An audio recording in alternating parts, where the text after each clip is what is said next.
أعوذ بالله من الشيطان الرجيم.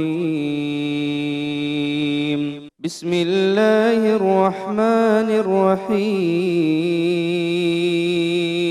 ولقد زينا السماء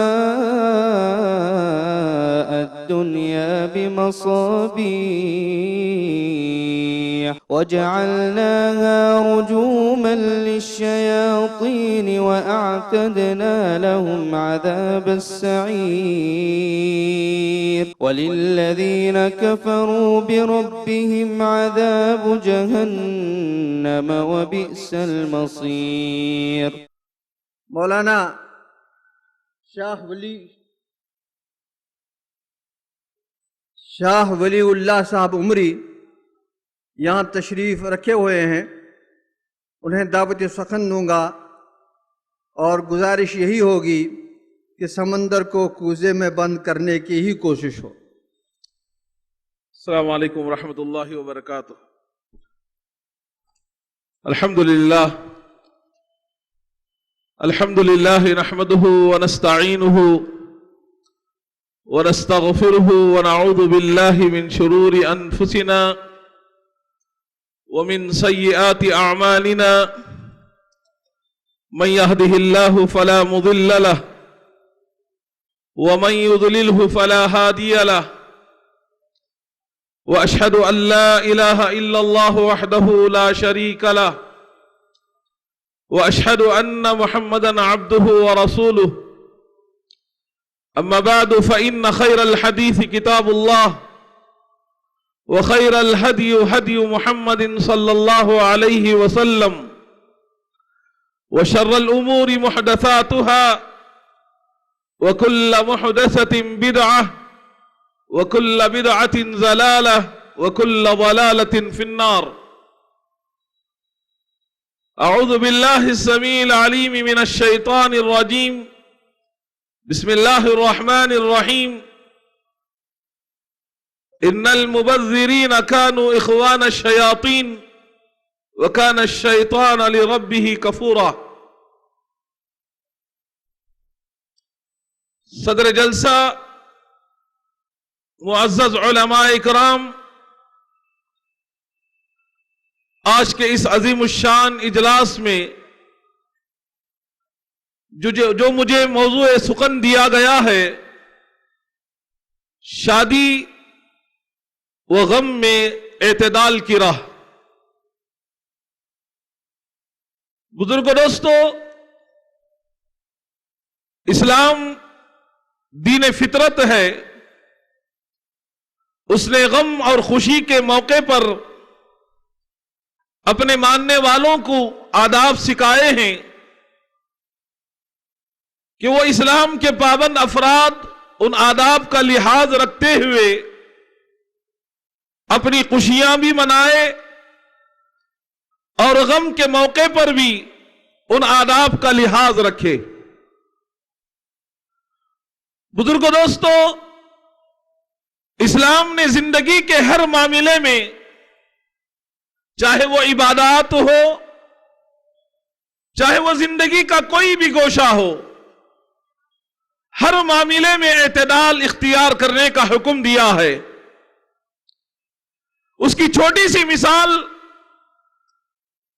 مسند احمد کی روایت ہے.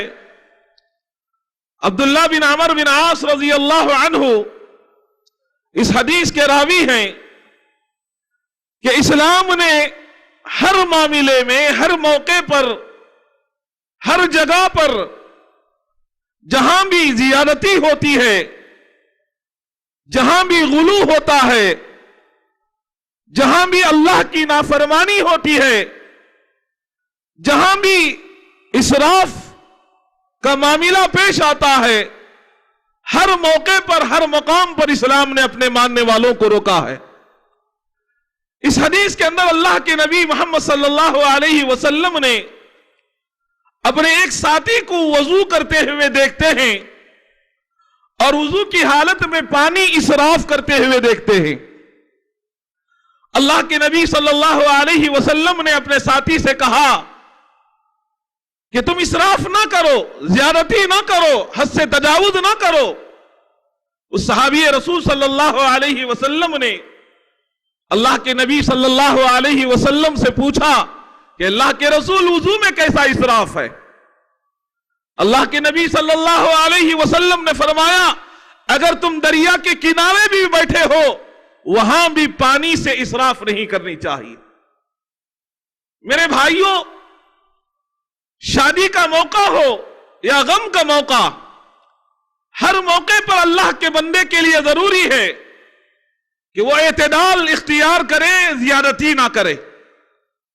شادی کا معاملہ ہو، خوشی کا موقع ہوتا ہے، بہت سارے احباب ہم نے دیکھا ہے کہ اعتدال سے ہٹ جاتے ہیں، اپنی بیوی کے انتخاب میں بھی اعتدال سے ہٹ جاتے ہیں۔ اللہ کے نبی اسی لیے یہ حکم نافذ فرمایا کہ دیندار کو پسند کرو۔ دیندار کو پسند کرنا، وہ اللہ کا بندہ معتدل سمجھا جائے گا، اعتدال کی راہ پر چلنے والا ہوگا وہ۔ اور جو اعتدال سے ہٹ جاتا ہے اس کے لیے اللہ کے نبی نے فرمایا انسان شادی ہوتا ہے تو 4 چیزوں کو دیکھ کر شادی ہوتا ہے۔ صرف خوبصورتی کو دیکھ کر شادی کرنے والا اگر کوئی ہے تو وہ اسلامی اعتدال سے ہٹ جانے والا ہے، اور اگر کوئی اللہ کا بندہ صرف مال کو دیکھ کر شادی ہوتا ہے تو وہ بھی اعتدال سے ہٹ جانے والا ہوتا ہے۔ اگر کوئی اللہ کا بندہ خاندان حسب نسب کو دیکھ کر شادی کرتا ہے وہ بھی اعتدال سے ہٹ جانے والا ہوتا ہے۔ جو دین کو دیکھ کر پسند کر کے شادی کرتا ہے وہ اللہ کا بندہ اعتدال میں رہتا ہے۔ اللہ کے نبی نے اس کے لیے دعا بھی دی۔ اور جو خوبصورتی کو، مالداری کو، خاندان کو دیکھ کر شادی ہوتا ہے، اللہ کے نبی صلی اللہ علیہ وسلم نے اس کے لیے کہا کہ ایسا دیکھ کر شادی کرنے والا تباہ ہو سکتا ہے۔ میرے بھائیوں، شادی کے موقع پر یہ بھی دیکھا گیا ہے کہ بہت سارے اللہ کے بندے اسلامی اصول اور آداب کا لحاظ نہیں کرتے، اور وہاں اللہ اور اس کے رسول کی نافرمانی جتنی چاہے کر سکتے ہیں وہ اللہ کے بندے کرتے ہیں۔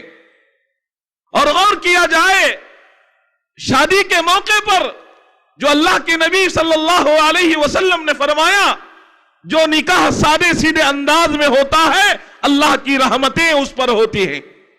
میں بھی، آپ بھی اپنے اپنے معاشرے میں، اپنے اپنے ماحول میں غور کریں کیا ہم اللہ کے نبی محمد صلی اللہ علیہ وسلم کے اس حکم پر عمل کرتے ہوئے شادی کو صحیح انداز سے، اور جو اللہ کے نبی نے فرمایا فضول خرچی سے بچتے ہوئے اللہ کے بندے کر رہے ہیں یا نہیں؟ اگر نہیں کر رہے ہیں تو آج تہیہ کرنی چاہیے۔ یہ پیغام جو اس اسٹیج سے دیا جا رہا ہے، ہر نوجوان جو اللہ کا بندہ شادی نہیں ہوا ہے یہ اقرار، یہ عہد کرنا چاہیے کہ میں شادی کروں گا تو سادے سیدھے انداز میں کروں گا، رسم و رواجات سے بچ کر کروں گا، نبی صلی اللہ علیہ وسلم کی سنتوں کا لحاظ کرتے ہوئے کروں گا۔ لیکن دیکھا گیا ہے کہ بہت سارے موقعوں پر، ایسے موقعوں پر جتنا فضول کرنا ہے وہ کیا جاتا ہے، جتنی نافرمانی ہے وہ سب کچھ کرتے ہیں، سنتوں کا لحاظ نہیں کرتے۔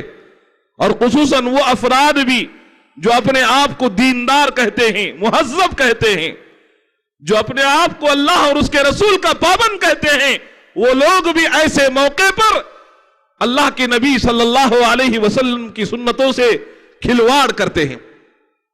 اور اسی طرح یہ بھی دیکھا گیا ہے اللہ کے نبی نے فرمایا کہ نکاح کے موقع پر مہر جو ہے آسان جس کا ہوگا اللہ کی رحمتیں بھی اس پر ہوں گی۔ اور آج مہر کے معاملے میں بھی دیکھا گیا ہے کہ اتنا زیادہ لکھا دیا جاتا ہے کہ دینا تو نہیں ہے اللہ کے بندوں کو، لکھ لو جتنا چاہے لکھ لو، اس لیے کہ مرتے وقت بیوی کے سامنے بیوی کو لایا جاتا ہے اور کہہ دیا جاتا ہے معاف کر دو۔ میرے بھائیوں، اللہ کے نبی صلی اللہ علیہ وسلم نے خوشی کا موقع ہو یا غم کا موقع، ہر ایک موقع پر اللہ کے نبی صلی اللہ علیہ وسلم نے اپنی امت کو یہ پیغام دیا، اور اس کی واضح دلیل قرآن مجید میں موجود ہے۔ لَقَدْ كَانَ لَكُمْ فِي رَسُولِ اللَّهِ أُسْوَةٌ حَسَنَةٌ۔ اے لوگوں، تمہارے لیے محمد صلی اللہ علیہ وسلم اسوہ ہیں، نمونہ ہیں۔ اللہ کے نبی کو آئیڈیل بنا کر ہر معاملے میں نبی صلی اللہ علیہ وسلم کا اسوہ اپنانی چاہیے۔ اور اسی طرح غم کا موقع ہے، کوئی مرتا ہے تو اس وقت بھی انسان اعتدال سے نکل جاتا ہے۔ چیخنا، چلانا، واویلا مچانا، حضرت ام عطیہ رضی اللہ عنہا فرماتی ہیں جب ہم نے اللہ کے نبی سے عہد لیا، بیعت لی، تو اللہ کے نبی صلی اللہ علیہ وسلم نے اس بات پر بھی ہم سے بیعت لی کہ نوحہ نہیں کیا جائے گا، چیخ و پکار نہیں ہوگی۔ اور اسی طرح کئی روایتیں اللہ کے نبی صلی اللہ علیہ وسلم کی ملتی ہیں جس میں یہ بات ہمیں معلوم ہوتی ہے کہ غم کے موقع پر خود اللہ کے نبی صلی اللہ علیہ وسلم نے اپنی وفات کی خبر اپنی بیٹی فاطمہ کو دی تو سب سے پہلی نصیحت وہاں یہ کی، اتق اللہ، اے میری بیٹی اللہ سے ڈر، صبر کر۔ حضرت عائشہ رضی اللہ عنہا سے روایت ہے کہ فرماتی ہے تمام بیویاں ہم بیٹھی ہوئی تھی، حضرت فاطمہ رضی اللہ عنہا چلتی ہوئی آئی اور اللہ کے نبی صلی اللہ علیہ وسلم کی بیٹی کی چال نبی محمد صلی اللہ علیہ وسلم کی چال کی طرح تھی۔ اللہ کے نبی صلی اللہ علیہ وسلم نے اپنی بیٹی کو دائیں جانب بٹھا لیا اور اس کے کان میں کچھ کہا تو بیٹی رونے لگی۔ اللہ کے نبی صلی اللہ علیہ وسلم نے پھر کہا تو وہ ہنسنے لگی۔ جو روایت ہم سب جانتے ہیں، تو اس میں اللہ کے نبی نے اپنی موت کی خبر دی تو اس وقت اپنی بیٹی کو اس بات کی نصیحت بھی فرمائی کہ اے میری بیٹی صبر کرنا۔ میرے بھائیوں، اللہ کے نبی صلی اللہ علیہ وسلم غم کے موقع پر بھی اپنی امت کو یہ پیغام دیا کہ حد سے نہیں بڑھنی چاہیے، اعتدال سے آگے نہیں جانی چاہیے۔ دیکھیے خود اللہ کے نبی کے بیٹے ابراہیم کا انتقال ہوتا ہے۔ حضرت ابن عباس رضی اللہ عنہما سے روایت ہے کہ ہم اللہ کے نبی صلی اللہ علیہ وسلم کے ساتھ اس لوہار کے گھر گئے تھے جو اللہ کے نبی کے بیٹے کے باپ رضائی باپ تھا۔ اب اللہ کے نبی صلی اللہ علیہ وسلم کا وہ بیٹا، اندازہ لگائیے میرے بھائیوں، دیکھیے ایسے موقع پر ہی جو بندہ حد سے تجاوز نہیں کرتا، اللہ کا پیغام ہے اس بندے کے لیے، جنت میں اللہ تعالیٰ اس کے لیے گھر بناتا ہے۔ اللہ کے نبی کے وہ بیٹے ابراہیم کا انتقال ہو رہا تھا، جانکنی کے عالم میں تھے۔ اللہ کے نبی صلی اللہ علیہ وسلم کے ہاتھوں میں اپنے بیٹے کی جان جاتی ہے۔ اللہ کے نبی کے آنکھوں سے آنسو نکل جاتے ہیں، صحابہ دیکھ کر رونے لگتے ہیں۔ اللہ کے نبی کے صحابی پوچھتے ہیں اللہ کے رسول آپ بھی رو رہے ہیں، آپ کے آنکھوں میں بھی آنسو آ گئے۔ اللہ کے نبی صلی اللہ علیہ وسلم نے فرمایا وہاں وہ بات حدیث کے اندر موجود ہے، ہمارے دل غمگین ہیں، ہمارے آنکھوں سے آنسو جاری ہے، ہم وہی بات اپنی زبانوں سے کہیں گے جو ہمارے رب کی رضامندی ہوتی ہے، ایسی بات نہیں کریں گے جس کی وجہ سے ہمارا رب ناراض نہ ہو جائے۔ میرے بھائیوں، مسند احمد کی روایت میں آتا ہے غم کے موقع پر اور اس لختے جگر کی موت پر اگر کوئی بندہ بھی صبر کرتا ہے، اللہ کے نبی محمد صلی اللہ علیہ وسلم نے اس بندے کے لیے پیغام دیا۔ اللہ کے نبی فرماتے ہیں اللہ ان فرشتوں سے پوچھتا ہے اے میرے فرشتوں، تم نے میرے بندے کے لختے جگر کی روح قبض کر کے لے کر آئے ہو، ایسے موقع پر، ایسے پریشانی کے موقع پر، ایسے غم کے موقع پر میرا بندہ کیا کہا؟ اللہ کے نبی صلی اللہ علیہ وسلم نے فرمایا فرشتے کہتے ہیں کہ اے رب العالمین، وہ بندہ جس کے لختے جگر کی روح ہم قبض کر کے لائے ہیں، ایسے غم کے موقع پر وہ اللہ کا بندہ صبر کیا اور اِنَّ لِلَّهِ وَإِنَّ إِلَيْهِ رَاجِعُونَ پڑھا۔ اللہ کے نبی صلی اللہ علیہ وسلم نے فرمایا اللہ فرشتوں سے فرماتا ہے اس بندے کے لیے جنت میں بیت الحمد بناؤ۔ غم کے موقع پر صبر کرنا، غم کے موقع پر کنٹرول میں رہنا، خوشی کے موقع پر کنٹرول میں رہنا، یہ ایک بندہ وہ بندہ ہوتا ہے جو اللہ کے پاس بڑا معزز ہوتا ہے میرے بھائیوں۔ اور آج ہماری حالت یہ ہے کہ ہم ایسے موقعوں پر خصوصاً اللہ کے بندے اعتدال سے ہٹ جاتے ہیں، اور جو ہماری اس کانفرنس کا پیغام بھی یہی ہے کہ ہر ایک موضوع کے اندر آپ دیکھ رہے ہیں اسلام ہی اعتدال والا مذہب ہے. ہر موقع پر جو ہے وہ اپنے ماننے والوں کو ہر جگہ پر اعتدال اختیار کرنے کا حکم دیتا ہے. اور خاص کر شادی کے موقع پر اللہ کے نبی صلی اللہ علیہ وسلم نے اسی لیے فرمایا جو بندے معتدل ہوتے ہیں کہ نبوت کے 24ویں حصے میں سے ایک حصہ بھی فرمایا. اور جو بندے اللہ کے بندے حد سے تجاوز کر جاتے ہیں ان کے لیے وعیدیں آئی ہیں.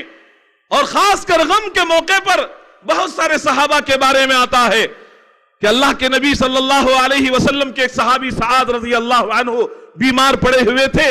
اللہ کے نبی عیادت کے لیے گئے. بخاری شریف کی روایت ہے. جب اللہ کے نبی پہنچے پوچھا کیا انتقال ہو گیا؟ کہا نہیں. اللہ کے نبی محمد صلی اللہ علیہ وسلم ان کی حالت دیکھ کر آپ کے آنکھوں سے آنسو آ گئے. صحابہ نے پوچھا اللہ کے رسول آپ رو رہے؟ اللہ کے نبی نے فرمایا آنکھوں کے اظہار سے دل کے غم سے اللہ سزا نہیں دیتا بلکہ اللہ کے نبی نے اشارہ کرتے ہوئے کہا اپنی انگلی سے اپنی زبان کی طرف اشارہ کر کے کہا جو بندہ غم کے موقع پر اپنی زبان سے بکتا ہے.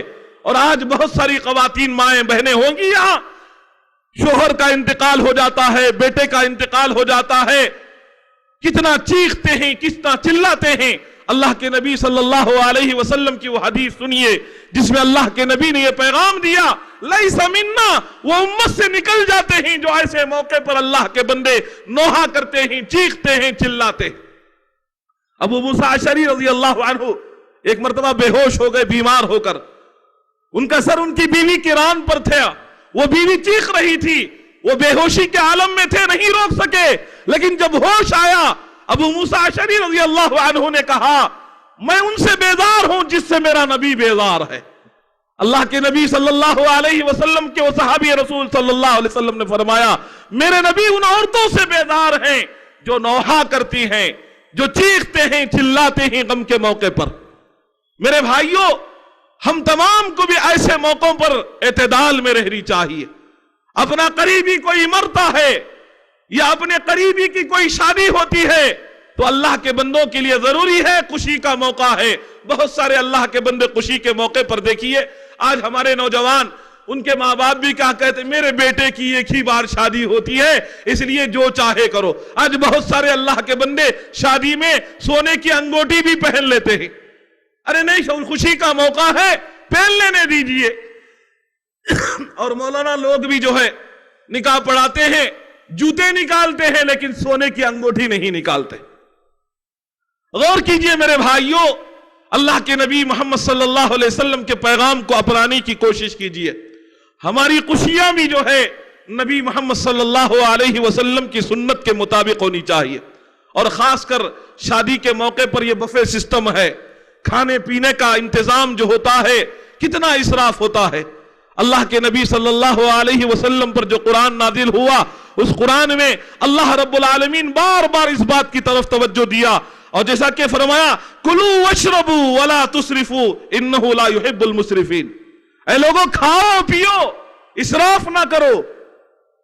وہاں بھی اعتدال کا حکم دیا.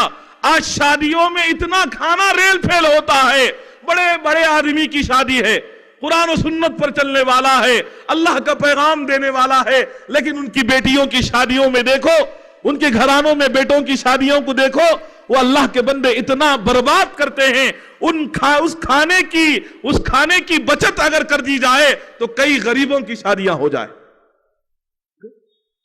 میرے بھائیوں اسی طرح بہت سارے موقعوں پر اللہ کے نبی صلی اللہ علیہ وسلم نے اپنی امت کو حکم دیا.